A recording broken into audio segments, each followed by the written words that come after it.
ہے، غصے لڑائی جھگڑے سے پاک ہے۔ ہم مسلم بن کر مومن بن کے زندگی گزاریں، امت بن کے زندگی گزاریں، امت پناہ ہماری پہچان ہو، اور کسی کی طرف ہم اگر ہم منسوب ہیں بھی صحیح تو اس کو دل میں رکھو، اسے بنیان بناؤ اور امت پنے کو اپنی پہچان بناؤ کہ ہم امت ہیں، ہم امت ہیں، ہم امت ہیں۔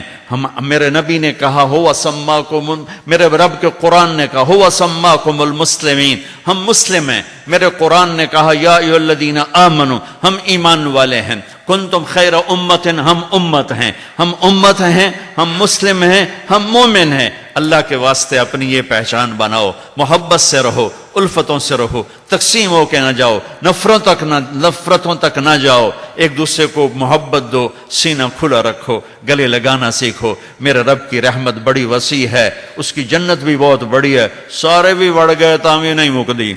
تو بھائیو سب کے لیے جنت کا دروازہ کھلا رکھو۔ میرا رب پتہ نہیں کس کی بات پسند ہے، میرا رب کا چل جاؤ معاف کیا۔ ایک آدمی کی ایک نیکی گھٹ جائے گی۔ دیکھو اللہ تعالیٰ کوئی دنیا کا بادشاہ نہیں جو غصے بیٹھا کہ چھتر پھیرنا ہی پھیرنا ہے۔ یہ ہمارے خطیبوں نے اللہ کو خوفناک کر کے دکھا دیا ہے۔ ایک نوجوان کہنے لگا یہ مولویوں نے ہم سے ہمارا رب بھی چھین لیا کہ ہمارے خطیب ایسے گرجدار ہیں، پھٹے توڑ تقریریں کرتے ہیں اور اللہ سے اتنا ڈراتے ہیں کہ اگلا ڈر کے ہمیں نس جاندہ ہے۔ اللہ تعالیٰ قیامت کے دن ایک شخص سے اس کی ایک نیکی کم پڑ جائے گی، ایک، تو اللہ تعالیٰ کہیں گے ایک نیکی لیا میں تجھے معاف کر دیتا ہوں۔ وہ کہے گا چلو ایک طلب بھی جائے گی۔ اور وہ اماں ابا تائے چاچے نانے دادے پھوپھی پھوپھے ماسی ماسڑ سب کے پاس جائے گا، سارے انکار کریں گے۔ وہ کہے گا ہائے مارا گیا۔ تو ایک آدمی اس کے سن لے گا، وہ کہے گا کیوں مارا گیا؟ کہ یار میرے پاس ایک نیکی نہیں ہے۔ جیسے آپ لوگ ایک ایک رینڈ اکٹھا کرتے ہو نا ہندوستان پاکستان سے آ کر، ایسے ہی ایک ایک میرے نبی کی سنت کو اکٹھا کرو گے تو دنیا کے بھی مالدار ہو جاؤ گے، آخرت کے بھی مالدار ہو جاؤ گے۔ موت پہ سارے رینڈ یہاں چھوڑ جاؤ گے اور میرے نبی کی سنتوں کو ساتھ لے کے جاؤ گے۔ تو کہے گا چل میاں مبارک ہو تیرا کام بن گیا۔ وہ کہے گا کیسے بن گیا؟ کہے گا میرے پاس ایک ہے، ہوے تامی چھتر نہ ہوے تامی چھتر۔ تو لے جا وہ پٹھیاں چھالا مار داوے گا، یا اللہ میرا کام بن گیا، میرا کام بن گیا۔ اللہ تعالیٰ کہیں گے کیسے بن گیا؟ وہ کہے گا وہ آدمی کہہ رہا ہے کہ میں نیکی دیتا ہوں، کہ اس کو بلاؤ۔ اللہ تعالیٰ اس کو بھی بلا لیں گے، فرمائیں کہ تم اس کو نیکی دیتے ہو؟ کہ جی میں دیتا ہوں۔ کیوں دیتے ہو؟ آج تو ماں نہیں دیتی۔ کہے گا یا اللہ میرے کھاتے میں صرف ایک ہے، اس کا ہونا نہ ہونا میرے لیے تو سزا ہی سزا ہے، تو میں نے سوچا تیرے بندے کا بھلا ہو جائے۔ سبحان اللہ۔ میرا اللہ فرمائے گا تو مجھ سے بڑا سخی بننا چاہتا ہے؟ آج کے دن مجھ سے بڑا سخی کوئی نہیں، جا تیری سخاوت پر تجھے بھی جنت اور اس کو بھی جنت۔ ایسے کریم رب کو کیوں ایسا دکھاتے ہیں کہ میرے تو سوا جنت کہیں جامنا ہی کوئی نہیں؟ بہت بڑی جنت ہے میرے رب کی۔ امت بن کے رہیں، محبت سے رہیں، تبلیغ اس کو سیکھنے کی خوبصورت محنت ہے۔ اس کے لیے ارادے کرنا، اس کے لیے نکلنا، آپ اس کے کم از کم ارادے تو سارے بھائی فرما لینا، نیت کرتے نا 4 مہینے کی انشاءاللہ۔ اور آپ بہت بڑا مجمع ہو، میں تو چھوٹا سا تبلیغی ہوں، تو میں صرف چھوٹی چھوٹی تشکیلوں پہ زور دیتا ہوں کہ آپ ہر مہینے 3 دن لگا لیا کریں اللہ کے راستے میں۔ اگر آپ پابندی سے جاتے رہے 3 دن، کبھی ناغا ہو جائے کوئی بات نہیں، اور فرض نماز نہ چھوٹے۔ آپ بہت بڑا مجمع آئے ہو، یقیناً سارے تو 5 وقت کے نمازی نہیں ہوں گے، تو نماز نہ چھوٹے، کہ نماز ایک ایسا فریضہ ہے جس میں کوئی گنجائش نہیں۔ روزہ بیمار ہو ٹھیک ہے چھوڑ دو، بعد میں رکھ لینا۔ مسافر ہو کوئی نہیں، بعد میں رکھ لینا۔ زکوٰۃ آج فرض ہوئی ہے کوئی بات نہیں، کل دے دینا، پرسوں دے دینا، اگلے مہینے، اس سے اگلے مہینے، 12 مہینے میں جب مرضی زکوٰۃ دینا۔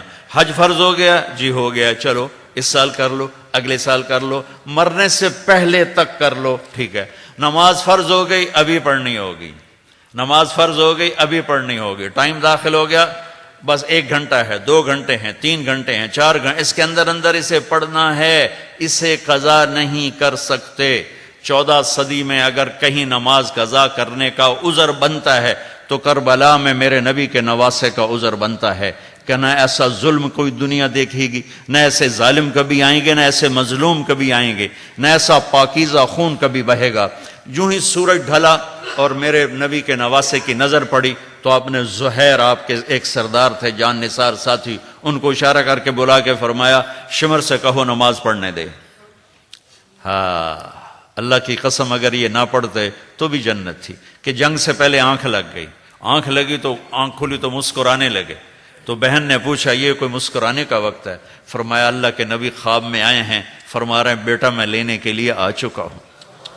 تو اب اگر یہ نہ پڑھتے تو ان کو کوئی فرق نہیں تھا، ہمارے لیے پیغام ادھورا ہوتا، اور میرے نبی کے گھر نے یہ پیغام دینا تھا کہ زیر خنجر بھی یہ پیغام سنایا، ہم تلواروں کی دھار کے نیچے سجدے کر کے دکھایا، بہتے خون میں سجدے کر کے دکھایا، تڑپتے جسموں کے ساتھ سجدے کر کے دکھائے، زخمی بدن کے ساتھ سجدہ کر کے دکھایا، تو تمہیں کیپ ٹاؤن جیسے خوبصورت شہر میں نماز سے کیا چیز روکتی؟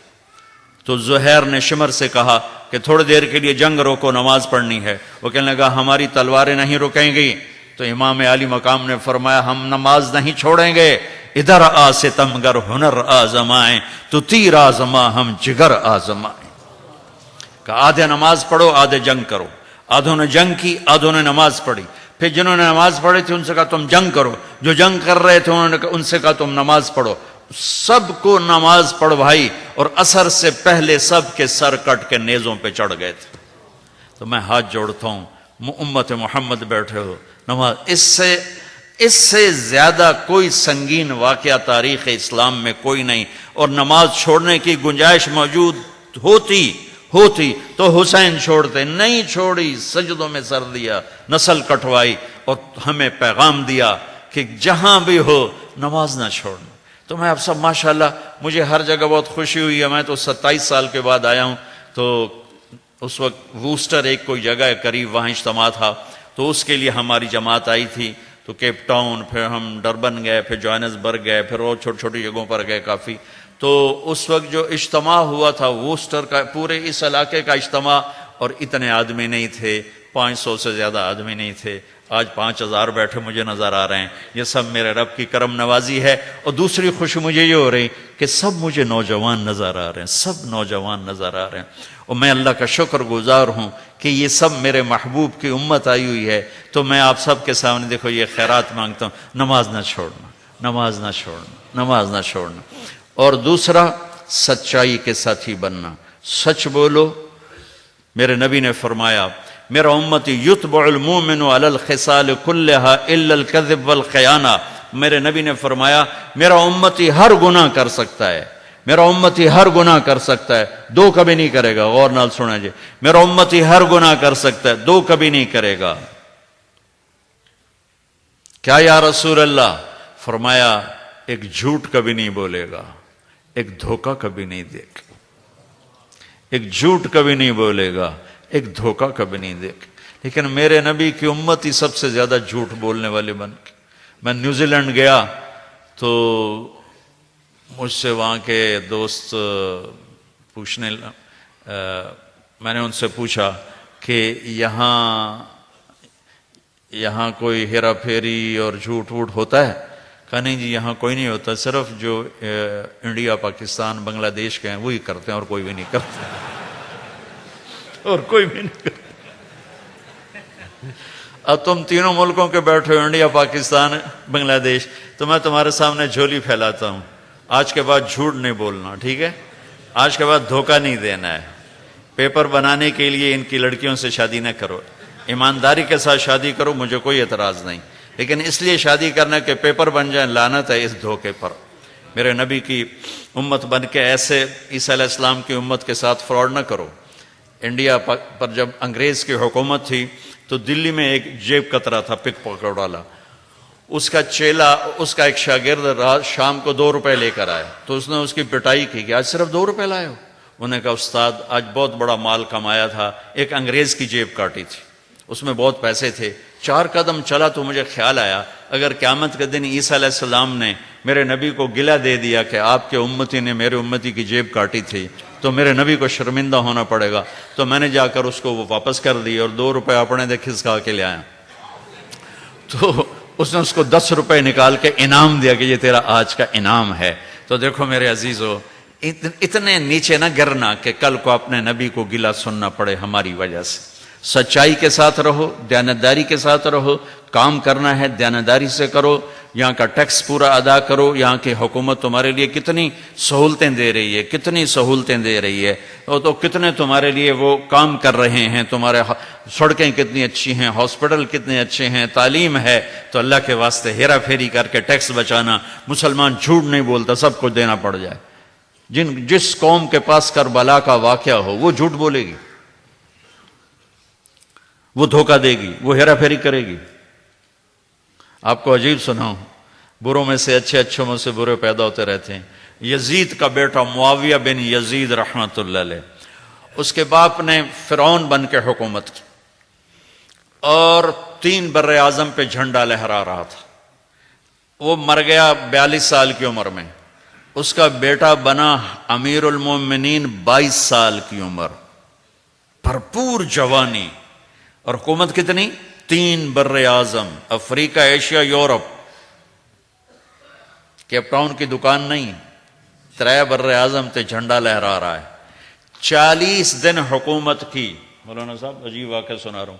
40 دن حکومت کی اور پھر سارے بنو امیہ کو اکٹھا کیا اور کہنے لگا کانا ابی جبارن، میرا باپ فرعون تھا، اس نے اہل بیت کا خون بہایا، اور جس حکومت کے تخت کے نیچے اہل بیت کا خون ہو میں اس پہ لعنت بھیجتا ہوں. یہ ہے تمہاری حکومت، جس کو مرضی دے دو. اللہ اکبر. تاریخ کا ایسا روشن واقعہ ہے کہ خود تاریخ رشک کرے گی کہ 22 سال عمر ہوئے، 22 سال، یہ نہیں 92 سال، 22 سال کی عمر میں 3 بر اعظم کے تخت کو ٹھوکر مار دینا کہ یہ ظلم تھا اور یہ جھوٹ تھا اور یہ فراڈ تھا، میں اس پہ تھوکتا ہوں، لعنت بھیجتا ہوں. کیا شان ہوئی ہوگی اس کی اللہ کے نبی کے دربار میں اور اللہ کے دربار میں. اور پھر اپنے گھر میں گھسا اور اللہ اللہ میں لگا، اس کا جنازہ نکلا، اس نے باہر نکل کے تھوکا بھی نہیں حکومت پر. تو بھائیو، یہ چھوٹی چھوٹی دکانیں، یہ چھوٹے چھوٹے کام، یہ چھوٹے چھوٹے مسائل، اس کے پیچھے ایک جھوٹ نہیں بولنا، دھوکہ نہیں دینا. نہ فراڈ یہاں کی عوام سے کرنا ہے، نہ فراڈ یہاں کی حکومت سے کرنا ہے. اپنے ماتھے پہ سچائی کا ٹیکا لگاؤ، اپنے چہرے پر جھوٹ کا داغ مت لگاؤ. دیانت میرے نبی نے فرمایا، ہاں یا رسول اللہ، پوچھا گیا مسلمان بزدل ہو سکتا ہے؟ آپ نے کہا ہاں. یا رسول اللہ، مسلمان کنجوس ہو سکتا ہے؟ آپ نے کہا ہاں. یا رسول اللہ، مسلمان جھوٹ بول سکتا ہے؟ کہ نہیں، جھوٹ نہیں بول سکتا، جھوٹ نہیں بول سکتا. میرے نبی وضو فرما رہے تھے تو صحابہ وضو کا پانی نیچے سے لے کر پی رہے تھے، منہ تے مل رہے ہیں، سینے تے مل رہے ہیں، ہاتھوں پہ مل رہے ہیں. تو آپ نے فرمایا ما یحملکم علی ھذا، یہ کیوں کر رہے ہو؟ کہ جی حبا للہ ولرسولہ، اللہ رسول کی محبت میں کر رہے ہیں. آپ نے کہا میں بتاؤں سچا محبت والا کون ہوتا ہے؟ تو بڑا سوکھا کام ہے، میرے وضو دا پانی پی لو تو عاشق بن جاؤ. آپ نے فرمایا میں بتاؤں سچا محبت والا کون ہوتا ہے؟ اللہ رسول سے سچی محبت کرنے والا. آپ نے فرمایا میں بتاؤں کون ہوتا ہے؟ کہ جی کون ہوتا ہے؟ کہ من یصدق الحدیث اذا حدث، جو ہمیشہ سچ بولے کبھی جھوٹ نہ بولے، وہ میرا عاشق ہے. یصدق الحدیث اذا حدث، جب بولے سچ بولے. فلیؤد الامانۃ اذا تؤمن، جو کبھی کسی کو دھوکہ نہ دے وہ ہے میرا عاشق. جو کسی کو دھوکہ نہ دے وہ ہے میرا عاشق. فلیحسن جوار من جاورہ، جہاں رہتا ہے وہاں کے لوگوں سے اچھا سلوک کرے. یہ 3 نشانیاں میرے نبی نے عشق رسول کی بتائیں اور عشق الہ کی بتائیں کہ اللہ رسول کا عاشق وہ ہے جو سچ بولے، جو دیانتداری سے زندگی گزارے، اور جہاں رہتا ہے وہاں کے اڑوس پڑوس والوں سے اچھا سلوک کرے. میں آپ سب سے عرض کرتا ہوں کہ اگر آپ کے پاس پاسپورٹ ہیں تو اسے اپنا ملک سمجھو، اسے اپنا ملک سمجھو. یہاں کی اب تمہاری اگر نسلیں یہاں آباد ہیں تو یہ واپس نہیں جائیں گی، یہ ادھر ہی رہیں گی. یہ پاکستان کی لوڈ شیڈنگ، انڈیا کی لوڈ شیڈنگ نہیں دیکھ سکتے. ایک پٹھان کا خرگوش گم ہو گیا. خان صاحب کوئی بیٹھا تھا، ناراض نہ ہوئے، ویسے ہی لطیفہ سنا رہا ہوں. ایک پٹھان کا خرگوش گم ہو گیا تو لوگوں نے کہا خان جی بڑا افسوس ہے آپ کا خرگوش گم ہو گیا.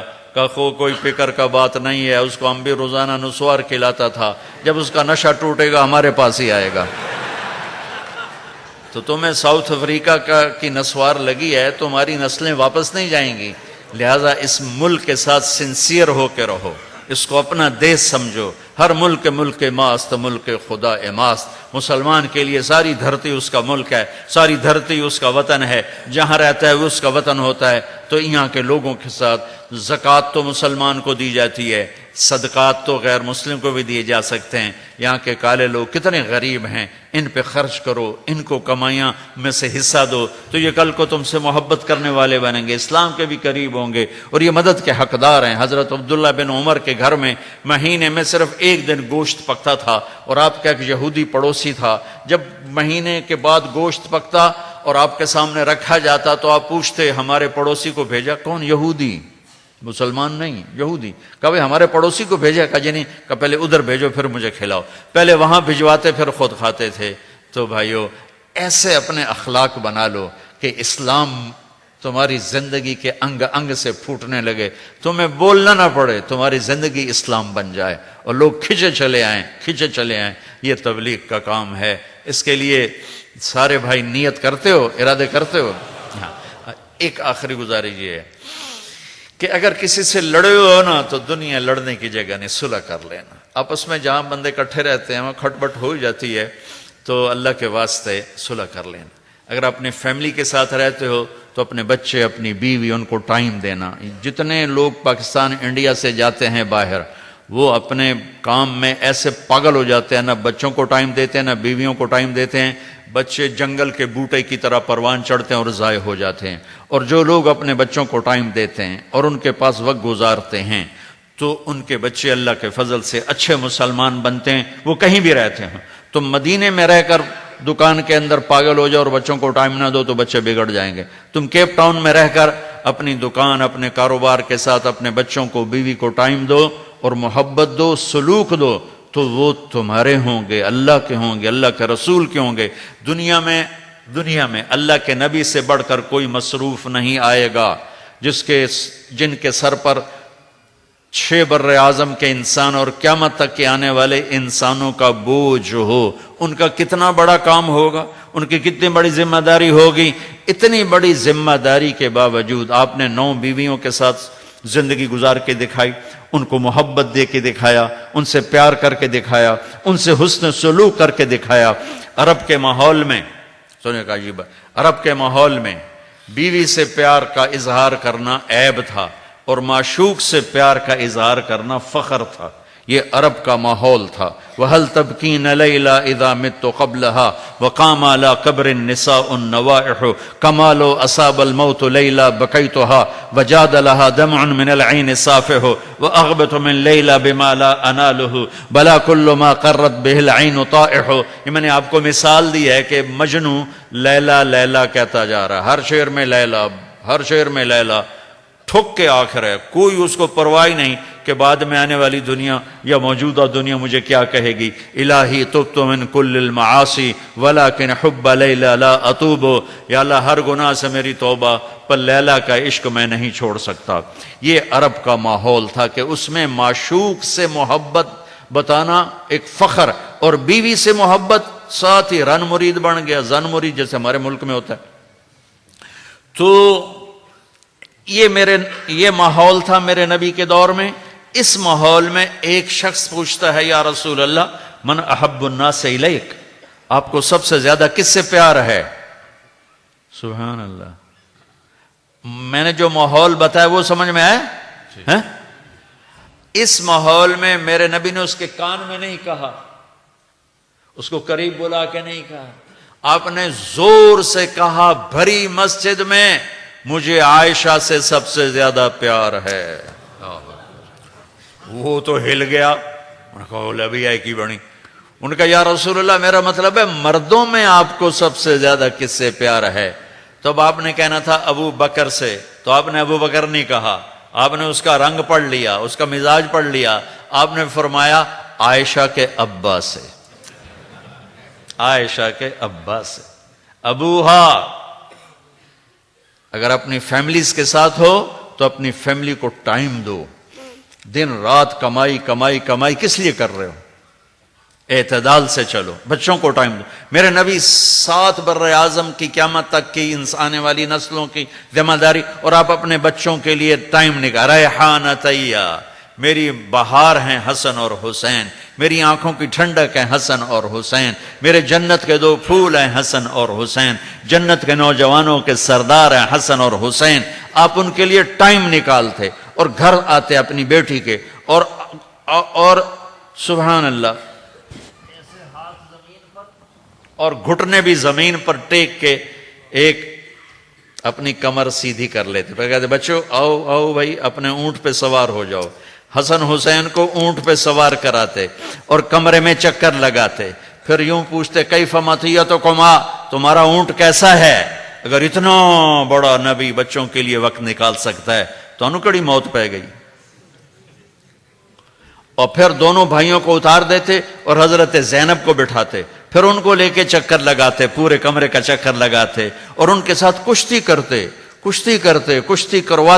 ایک دفعہ حسن حسین کی کشتی کروا رہے تھے تو حسین ذرا چھوٹے تھے نا، وہ دب رہے تھے، اور حسن بڑے تھے، وہ دبا رہے تھے۔ تو آپ حضرت حسین کو تھاپڑا، شابہ ای ہے حسین، ای ہے حسین، حسین ہمت کرو، حسین ہمت کرو۔ تو حضرت فاطمہ کہنے لگی یا رسول اللہ آپ ساری شاباش حسین کو دے رہے ہیں، حسن کو کیوں نہیں دے رہے؟ تو آپ نے کہا فاطمہ یہ جبریل میرے پاس کھڑا ہوا حسین کو شاباش دے رہا ہے، میں بھی حسین کو شاباش دے رہا ہوں۔ یہ میرے نبی کی زندگی تھی۔ اتنے بڑی مصروفیت کے بعد وہ ٹائم نکال رہے ہیں بچوں کے لیے، اور ایسے بیٹھ جاتے۔ حضرت جعفر شہید ہو گئے تھے جوانی میں، تو ان کے بچے عون، محمد، عبداللہ، حسن، حسین اور حضرت عباس کی اولاد، ان بچوں کو لائن میں کھڑا کر کے فرماتے آؤ بھائی مجھے ہاتھ لگاؤ، جو پہلے ہاتھ لگائے گا اس کو انعام ملے گا۔ اور وہ بچے دوڑ لگاتے، کوئی سر پہ چڑھ جاتا، کوئی کمر میں چڑھ جاتا، کوئی گود میں آ کے گھس جاتا۔ یہ میرے نبی نے ہمیں زندگی دکھائی۔ حضرت زینب سب سے بڑی بیٹی کی بچی امامہ کو، میں حیران ہوں، نماز میں تو سکون چاہیے، اور فقہا یہ ہمارے مفتیان بتاتے ہیں اگر زیادہ حرکت ہو جائے تو نماز ٹوٹ جاتی ہے۔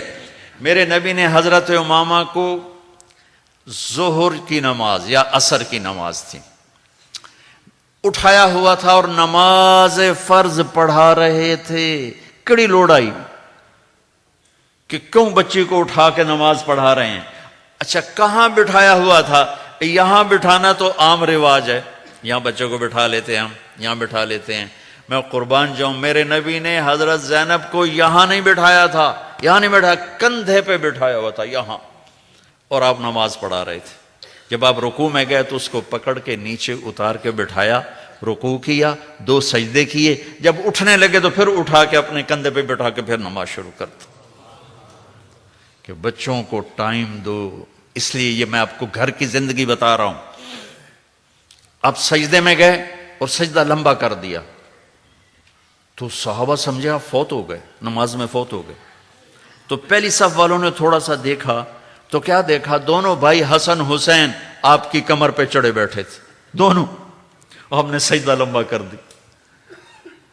تو ایک صحابی جو قریب تھے نا، انہوں نے آگے بڑھ کے نا ایسے ان کو کھینچنا چاہا ایسے، تو میرے نبی کو یہاں سے ہاتھ نظر آیا، یہاں سے نا بھئی یہ ہاتھ تو آپ نے سجدے میں یوں کیا ایسے، مت اتارو، وہ پیچھے ہٹ گئے، وہ بھی سجدے میں چلے گئے۔ جب تک دونوں بھائی اوپر بیٹھے رہے میرے نبی نے سجدے سے سر نہیں اٹھایا۔ جب وہ نیچے اترے آپ نے نماز پڑھا کر دونوں کو اٹھا کے گود میں لے لیا اور فرمایا بے ابی ہما و امی لا تؤذوہما، میرے ماں باپ ان پہ قربان، انہیں کچھ نہ کہا کرو۔ یہ میں آپ کو اللہ کے نبی کی گھر کی زندگی بتا رہا ہوں۔ حضرت عائشہ کو لقمے بنا کے کھلاتے تھے، حضرت عائشہ کو آٹا گوندھ کے دیتے تھے، روٹی پکانا آتا تو وہ بھی پکا دیتے۔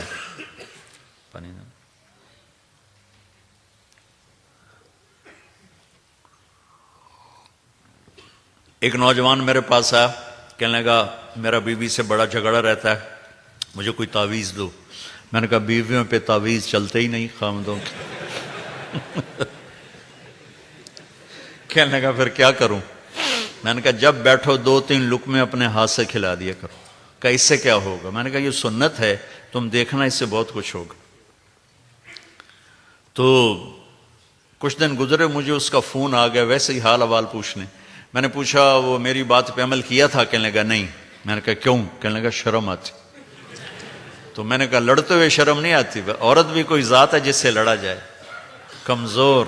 ساری دنیا کا حسن تو عورت کے ساتھ ہے، جنت کا حسن بھی عورت کے ساتھ ہے. ابا جان آدم علیہ السلام جنت میں اداس رہتے تھے، ماں جی کو دیکھا تو تب جا کے انہوں نے خوشی کا اظہار کیا ہن جنت ٹھیک ہے، پہلے کل لے دا کیڑا کوئی کم ہوتا. تو اللہ نے دنیا کی سب سے اعلیٰ چیز عورت کو بنایا. الدنیا کلھا متاع وخیر متاعها المرأة الصالحہ. دنیا چند روزہ سامان ہے، اس کا سب سے اعلیٰ سامان عورت ہے، نیک عورت. نیک عورت. تھوڑی دیر بعد اس کا فون آیا، کہنے لگا مولانا صاحب عجب ہوا. میں نے کہا کیا ہوا؟